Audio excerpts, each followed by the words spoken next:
se tivo que expandir, anexionou esa parte, ese outro concello, pero digamos que a xente de Oza sempre mantivo un espírito un tanto rabudo, un orgullo de ser labradores, xente noble desa terra chamada Oza. E o barrio, como tamén saben vostedes, está construído literalmente en riba da antiga granxa agrícola, tamén coñecida como Horta Grande, que era a granxa de experimentación agraria que tiña Deputación.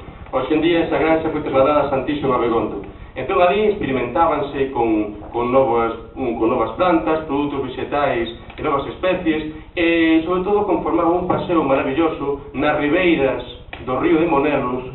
Pensar que temos un río por aquí, estaba vendo aquí as fotos, incluso os muiños, un paseo maravilloso ao que suía acudir toda a cidade na fin de semana, pasear por este entorno tan lindo. Tamén hai que facer unha pequena aclaración histórica. Falase moito do polígono de Viña para agravio da xente de Viña, porque, como saben, este entorno de Viña non é. Pertencía parte deste entorno á parroquia de Oza e outra parte pertencía a San Cristobo das Viñas. E penso que é importante que, ainda que agora hai outras rúas, hai outros nomes, que manteñamos de algún xeito eses nomes dos lugares de antes, o que os coñezamos, como a Camposa, como as Ternadas, etc.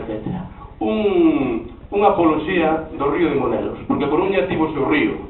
Non era o Amazonas, non era o Nilo, pero tiña forza para mover algún muiño, como o muiño da Triga que estamos vendo naquelas fotos do fondo. Ese río de Monelos resultaba da unión de moitos regatos, algúns baixaban da parte de Viña, o río de Mesoiro, outro baixaba pola parte da Fonte Nova, dende a zona de Meitende. Xuntábase no que chaman agora a Ponte da Pedra, que non era a Ponte da Pedra, eso era o Carracedo.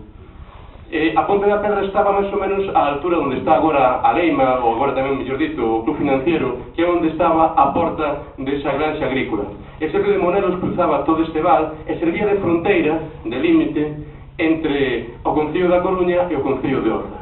Ben, decía que ese río era importante, en que fose un regato, e tiña forza para mover dous muiños. O muiño tiña que apuntado do Reboredo e o muiño da Triga, que están dando a razón, menos mal que temos xente experta, que estaban situados máis ou menos na zona do que estamos agora.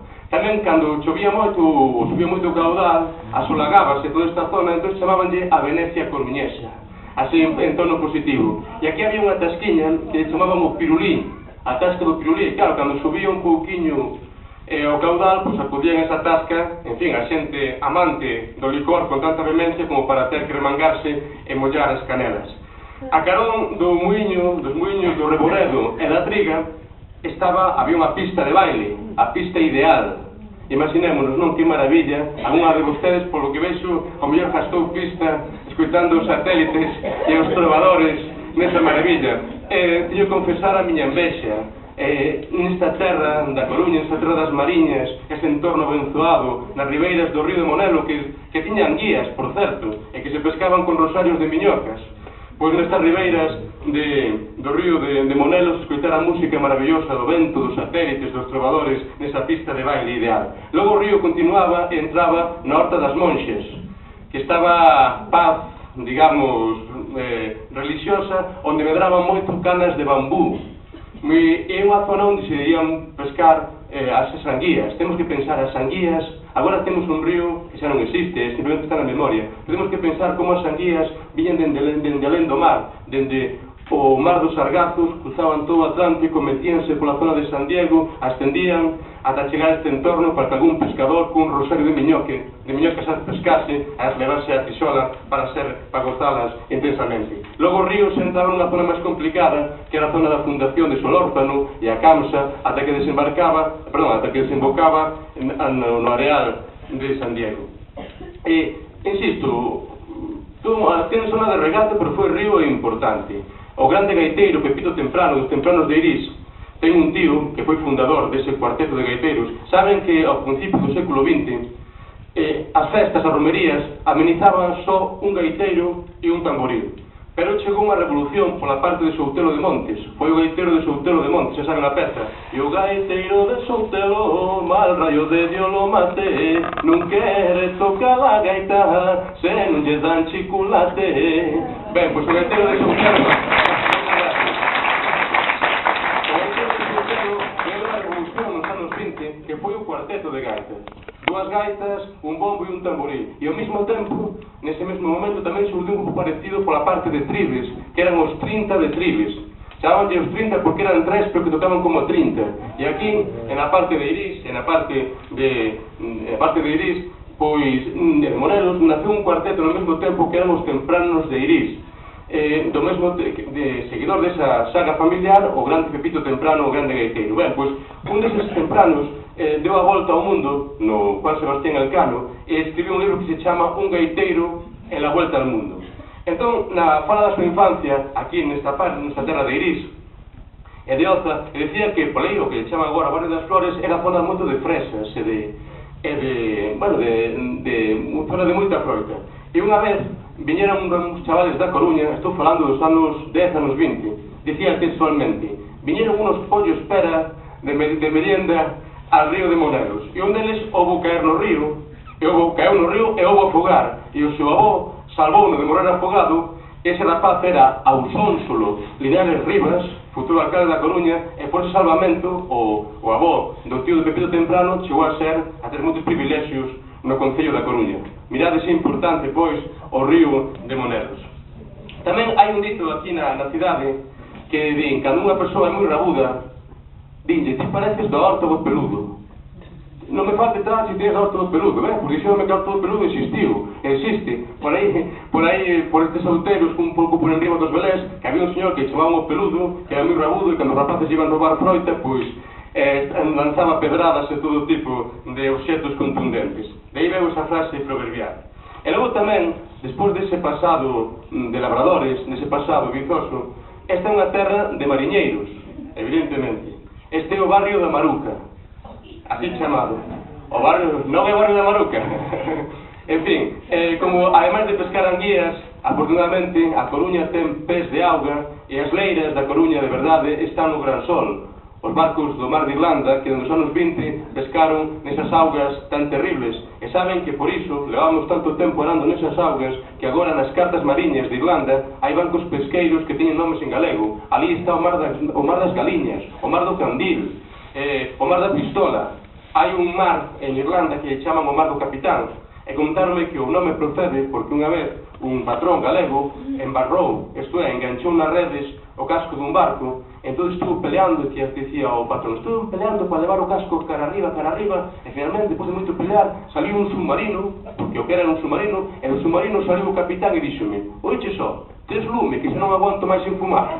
E depois le chaman o mar do capitán. Ben, pois, eses cartos, ese suor, ese traballo, se viu para erguer todo un barrio, estas torres dos mariñeiros, coñecidas tamén como barrio da Maruca, como saben, porque ese quiñón de peixe, esa maravilla que traían os rapaces do Gran Sol, era, creo que daba xenio, daba gusto ver as terrazas das casas cheas de marucas ali postas ao vento.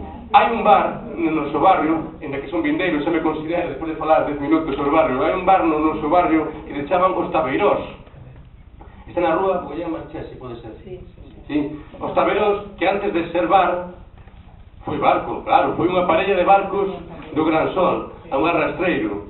Hai un libro, é maravilloso saber que eses ollos de boi, que agora decoran ese local, antes tiveron que soportar moitas capas, moitos temporais no mar de Irlanda. Hai un libro de recente aparición chamado Homes de Ferro en Barcos de Marea.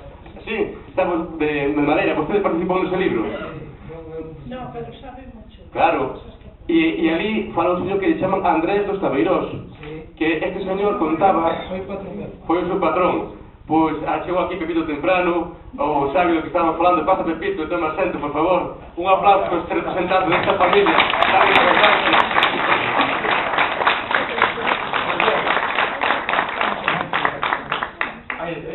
Depois xa cedo aquí no meu posto. Eso estou rematando.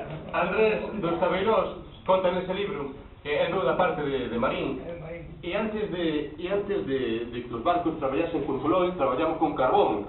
Entón, unha vez, cargaban o carbón aquí no muro da Coruña, e unha vez, como quedaron sin carbón, no Gran Sol, e arrimaron a un porto de Gales. Entonces, decidiron cargar o mesmo carbón que cargaban aquí, unhas 30 toneladas. Estaban cargando, e na mitade, dixeron, oiches, para, que vai o barco cara ao fondo. Déronse de conta, pola parte de Gales, que a tonelada de carbón na Coruña non pensaba 1000 toneladas, había moitos para perlo.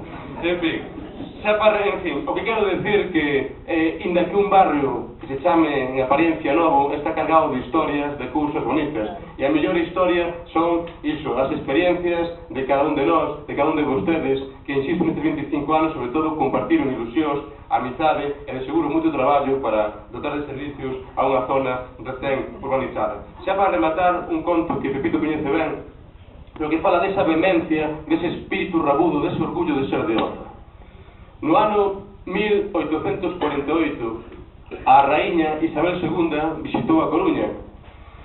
E había tanta, e causou tanta conmoción a visita, que para aledar a raíña, para que se sentise ben, a corporación municipal mesmo decidiu empapelar por dentro a Torre de Hércules, para que Augusto Parisino, para que fose máis a moda de Isabel II. Bueno, o da Coruña non ten nada especial. En Lugo, nesa mesma visita, decidiron furar a muralla e abrir unha porta nova para que entrase a raíña. Esa porta que está na Avenida da Coruña foi furada nese momento. Pois ben, un dos actos desa visita protocolario consistía na colocación da primeira pedra do que sería a futura estación do ferrocarril, que estaba situada nos terreos da Cubela, máis ou menos, ou seja, nesta parte do río de Monelos, ou seja, xa no concello de Oza.